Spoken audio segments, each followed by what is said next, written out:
Benedict, gaano karaming pasahero ang kayang i-accommodate ng isang tren na mayroong 4 na bagon dyan sa MRT3?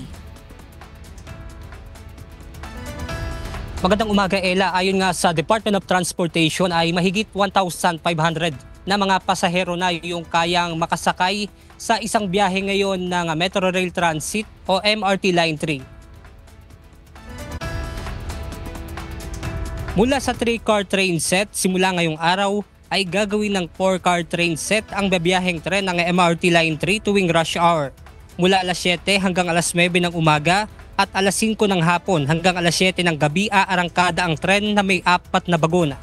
Sa pag-ikot kanina ni DOTR Secretary Vince Dizon kasama sina Department of Information and Communication Technology Secretary Henry Aguda at MRT3 General Manager Michael Capati, napansin nila ang pagluwag ng pila ng mga pasahero matapos ang pagde-deploy ng tren na may 4 na bagona. Bukod sa dagdag na bagona, pinag-aaralan din ng DOTR at DICT ang pagkakaroon ng cashless transaction para sa mga bumibili ng single journey tickets.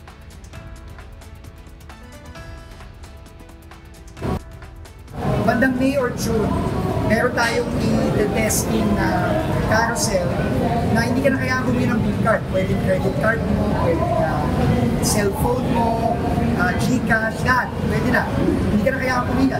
Tap ka rin, pasok ka na. So, yun yung mga pinag-aaralan sa tulong ng DIC.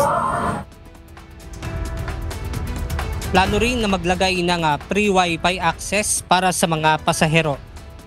Ella, sa ngayon ay tuwing rush hour pa lamang sa umaga at hapon ito nga ganitong setup ng tren na may 4 na bagon at pinag-aaralan din ng DOTR at MRT3 yun nga patuloy na ganitong setup para sa lahat ng oras ng biyahe ng tren.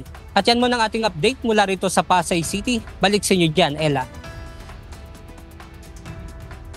Maraming salamat, Benedict Samson.